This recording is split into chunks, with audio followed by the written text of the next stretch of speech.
On change de page, on passe au magazine du dimanche. Notre invité nous a rejoint en plateau, il est installé, c'est Dr Sylvestre Kwasi Kwame, le titulaire de la toute nouvelle chaire UNESCO, Anticipation, Prospective et Territoire durable.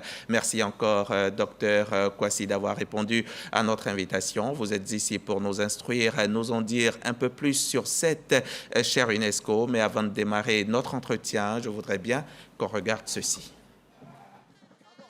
L'université Alassane Ouattara dispose désormais d'une deuxième chaire UNESCO dénommée Anticipation, Prospective et Territoire durable. Cette deuxième chaire UNESCO, fruit de la coopération UAO-UNESCO, intervient 10 ans après l'ouverture de la première.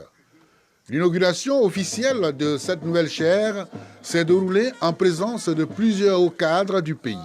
Son rôle, former et renforcer la compétence de tous les acteurs chargés de la prospective dans les administrations publiques, privées et territoriales. En plus de faire son entrée dans le peloton très restreint des universités disposant de 2 chaires UNESCO, notre université se positionne comme la première université d'Afrique noire francophone à bénéficier d'une chaire UNESCO axée sur l'anticipation et la prospective. Le chef du bureau pays UNESCO et le représentant du ministre de l'Enseignement supérieur et de la Recherche scientifique, patron de la cérémonie, soutiennent l'initiative. Le rôle de l'UNESCO est celui de catalyseur. C'est donc un motif de particulière satisfaction que de constater que la création de la chaire UNESCO Anticipation, Prospective, Territoire durable à l'université Alassane Ouattara de Bouaké arrive à un moment opportun. Il en existe aujourd'hui 44 dans le monde. La directrice générale de l'UNESCO et la déléguée permanente de la Côte d'Ivoire à l'UNESCO, participant à la rencontre par visioconférence, encouragent également l'action. Un colloque international sur le thème « La prospective de la gouvernance des territoires en Afrique face aux enjeux de développement durable » a ponctué la cérémonie d'inauguration. Merci beaucoup. C'était un reportage signé de nos confrères de RTI Bouaké. Dr Kwasi est donc avec nous. Dr Kwasi, une chaire UNESCO, qu'est-ce que c'est déjà? Merci beaucoup, M. Diaby. Bien avant de commencer, permettez que je puisse remercier la Direction générale de la RTI qui nous accorde cette tribune unique. Je voudrais également remercier les premières autorités de l'Université Alassane Ouattara avec en tête le président de l'université, le professeur Kwaku Kofi. Et je voudrais enfin remercier la Commission nationale de l'UNESCO avec sa tête, la présidente de la Commission nationale, la ministre Mariatou Kone, qui du haut de la tribune de l'UNESCO en octobre-novembre dernier avait réclamé cette chaire et qui a été suivie aussitôt des faits. Ceci dit, je voudrais dire que la chaire UNESCO est un projet, est une équipe dans une institution de l'enseignement supérieur qui s'associe à l'UNESCO afin de faire avancer la recherche, afin de faire avancer la production de connaissances sur des questions, des problématiques qui intéressent aussi bien l'institution que l'UNESCO.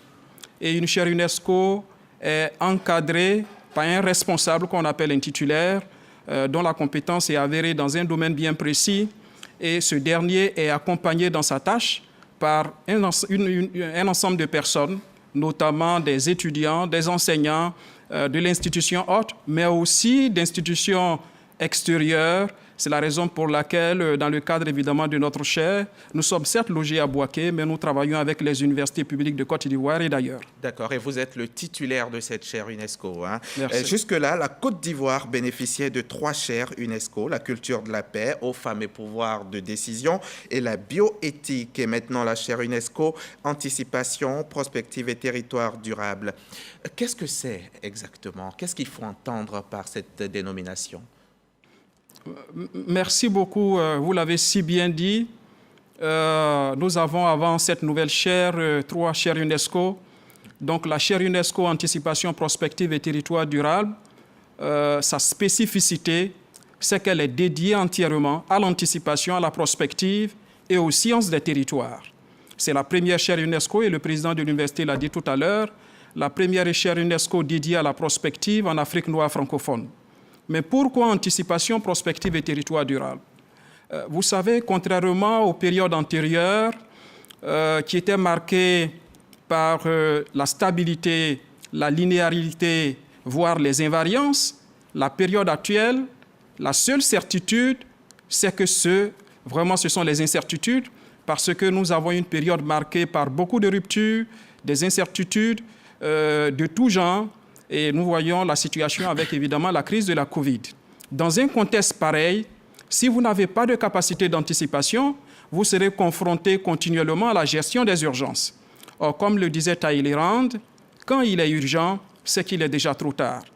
Et pour anticiper, la prospective, à travers ces méthodes et ces approches, nous permettent de voir loin, de voir ensemble, de voir autrement, ce qui est différent des approches jusque-là utilisées qui s'avèrent de plus en plus insuffisantes. Donc, pour nous, en tant que géographes, le territoire est le meilleur cadre pour pouvoir évaluer la pertinence et l'efficacité des politiques publiques qui sont mises en œuvre. À partir de ce moment, nous avons décidé d'intituler cette chaire « Anticipation, prospective et territoire durable » en partant du principe de départ selon lequel, évidemment, si nous plaçons la prospective et l'anticipation au cœur de l'action de la gouvernance des territoires, cela rendrait nos territoires beaucoup plus durables et une gestion beaucoup plus prospective. Docteur Kouassi, pourquoi c'est seulement maintenant qu'on bénéficie de cette chaire? Notre prospective n'était-elle pas à la hauteur au niveau de notre enseignement supérieur? Il faut dire qu'en Afrique, il n'y a seulement pour l'instant que 4 chaires UNESCO dédiées aux questions de prospective. D'accord, mais c'est seulement maintenant que nous, on en bénéficie. Oui, c'est maintenant qu'on bénéficie parce que c'est maintenant que la Côte d'Ivoire a suffisamment montré son leadership. C'est maintenant qu'on remplit les conditions, peut-être. Oui, montrer son leadership. La Côte d'Ivoire a une tradition de prospective. Depuis 50 ans, nous en faisons. Oui, nous en faisons. Mais pourquoi maintenant, docteur? Allez-y, pourquoi maintenant? Oui, maintenant parce que je le disais tout à l'heure, c'est maintenant que la Côte d'Ivoire affirme de plus en plus son leadership.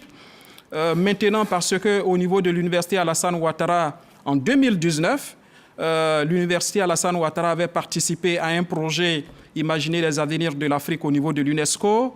Et à la faveur de ce projet-là, 2 universités avaient été retenues en Afrique, l'Université Alassane Ouattara et l'Université de technologie de Kenya. Et c'est à la suite, évidemment, de cette acceptation que l'UNESCO a demandé à l'Université Alassane Ouattara de candidater pour avoir une chaire UNESCO. Donc, vous comprenez très bien que c'est suite, évidemment, à cette procédure-là et aussi aux compétences que la Côte d'Ivoire a aujourd'hui à travers l'Université Alassane Ouattara que la Côte d'Ivoire a pu bénéficier de cette chaire UNESCO. On peut peut-être dire que notre prospective est maintenant plus forte. Oui, beaucoup plus forte parce que je tiens à le dire à juste titre, de plus en plus aujourd'hui, l'expertise ivoirienne se vend. C'est ça. L'expertise ivoirienne se vend. Il y a quelques années de cela, en décembre 2021, je voudrais rappeler que l'étude prospective de la CEDEAO à l'horizon 2050 qui a été élaborée par des cadres ivoiriens et cela a été validé par les chefs d'État en décembre dernier. Et actuellement, ce sont des cadres ivoiriens, des cadres nationaux, sous la supervision de la CAPEC. J'ai eu la chance, évidemment, d'assurer la mission technique, le chef de mission technique. Ce sont des cadres ivoiriens qui accompagnent l'État de Madagascar dans l'élaboration de leur étude prospective. Tout à fait. Et vous parliez tantôt de 4 chaires UNESCO en prospective en Afrique. Il faut dire que c'est la toute première chaire UNESCO en prospective en Afrique noire francophone. Oui, la première chaire UNESCO en Afrique noire francophone, parce que les 2 autres se situent dans le monde anglophone, au Kenya et en Afrique du Sud. Nous avons obtenu les 3 chaires en même temps.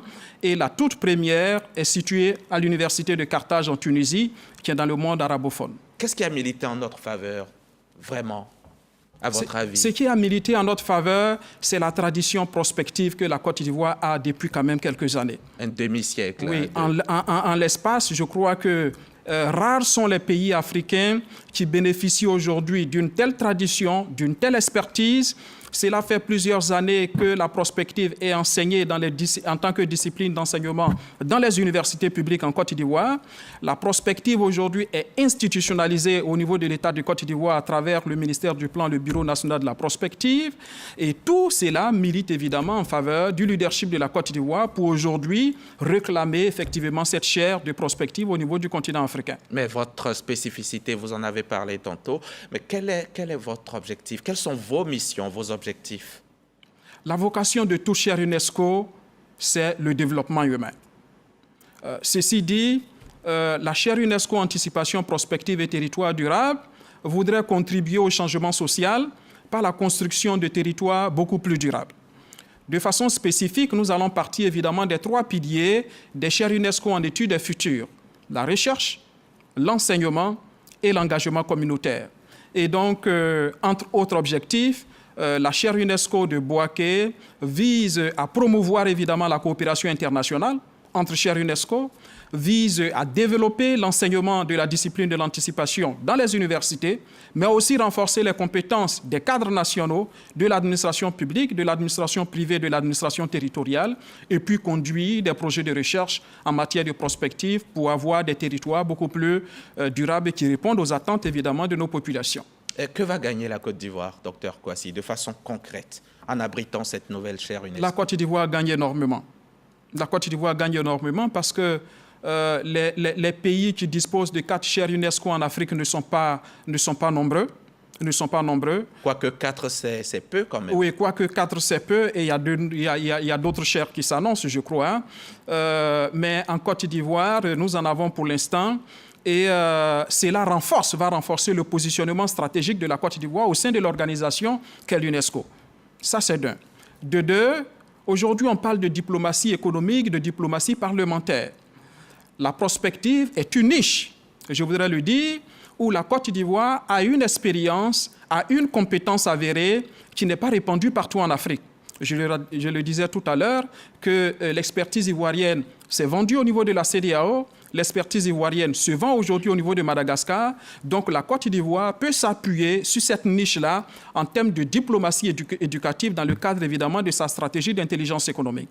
Autrement, la prospective aujourd'hui, l'État de Côte d'Ivoire peut utiliser cet outil stratégique pour pouvoir l'aider dans la formulation de ses politiques publiques et pour accompagner aussi les collectivités territoriales dans le processus de décentralisation où nous avons des compétences humaines qui ne sont pas toujours suffisamment fortes. Donc c'est un outil important, mais aussi pour l'Université Alassane Ouattara. Pour l'Université Alassane Ouattara, c'est un gain important parce qu'aujourd'hui, nous sommes là sur ce plateau pour parler de l'Université Alassane Ouattara. Ça donne évidemment de l'importance parce que ce n'est pas toujours qu'on se retrouve sur un plateau de télé pour présenter, le meilleur plateau évidemment, de JT, pour présenter les performances de nos universités. D'accord. Docteur Kouassi, il faut dire que cette chaire, on ne l'a pas de façon permanente. Les chaires sont renouvelées tous les 4 ans. Si votre mission, vous ne la remplissez pas comme il faut, vous pourrez donc la perdre. Alors, qu'est-ce que vous allez faire concrètement pour ne pas perdre cette chaire? Pour ne pas perdre cette chaire, nous allons veiller à nous inscrire effectivement dans l'accord cadre de coopération qui lie l'Université Alassane Ouattara à l'UNESCO. Et dans ce sens-là, nous allons déployer progressivement dans le cadre du premier mandat 2022-2025 des actions dans le cadre évidemment des 3 piliers de la chaire. Et donc là, nous sommes en train de mettre en place des pôles évidemment de recherche autour des questions de discipline de l'anticipation et des territoires. Nous sommes en train de préparer aussi des offres de formation à l'endroit évidemment de nos collectivités territoriales et de toute l'administration publique en matière évidemment des masters professionnels et des licences professionnelles. Et puis, nous sommes aussi en train de travailler en matière d'engagement communautaire avec les collectivités territoriales pour les accompagner, les ONG et bien d'autres. Donc, c'est un travail que nous allons déployer au fur et à mesure durant les 3 années à venir. Mais très bientôt, dans le courant du mois d'octobre et de novembre, la chaire va organiser sa rentrée solennelle à laquelle, évidemment, vous serez conviés. Et votre priorité, vraiment, la priorité des priorités, ce que vous avez déjà fait ou ce que vous entrevoyez de faire dès demain, votre priorité? Dès demain, clairement, nous l'avons dit, c'est vraiment la rentrée universitaire, je veux dire, de la chaire UNESCO Anticipation, Prospective et Territoire durable, parce que nous allons développer des offres de formation, notamment l'attention des collectivités territoriales. Aujourd'hui, nos collectivités territoriales ont besoin d'appui. Les districts viennent d'être créés. sont en train de se mettre en place. Les compétences ne sont pas toujours là et nous voulons profiter de cette occasion pour pouvoir remercier le district autonome du Bas-Sassandra qui a fait confiance à la chaire UNESCO Anticipation, Prospective et Territoire Durable pour l'accompagner aux côtés du Bureau national de la prospective et de la veille stratégique dans l'élaboration de ses documents de planification, dans l'élaboration de son schéma de développement. Et c'est ce travail-là que nous allons faire auprès, évidemment, des mairies, des régions et des collectivités territoriales. Ce qui veut dire que tout le monde peut vous approcher, hein, docteur. Merci beaucoup. Merci beaucoup. En tout cas, bonne chance à vous, docteur Kwasi. Sylvestre Kwasi Kwame, je rappelle que vous êtes situé au campus 1 de l'Université Alassane Ouattara et votre réunion de rentrée est prévue pour fin octobre. La cérémonie officielle d'inauguration s'est faite en juillet dernier et tout le monde peut vous rendre visite, hein, les enseignants, les étudiants, les populations même, pourquoi pas. Tous peuvent venir voir ce que vous avez à offrir en matière de formation, en matière de recherche et de renforcement des capacités. Merci encore d'avoir répondu à notre invitation et à très bientôt. Merci beaucoup. Merci à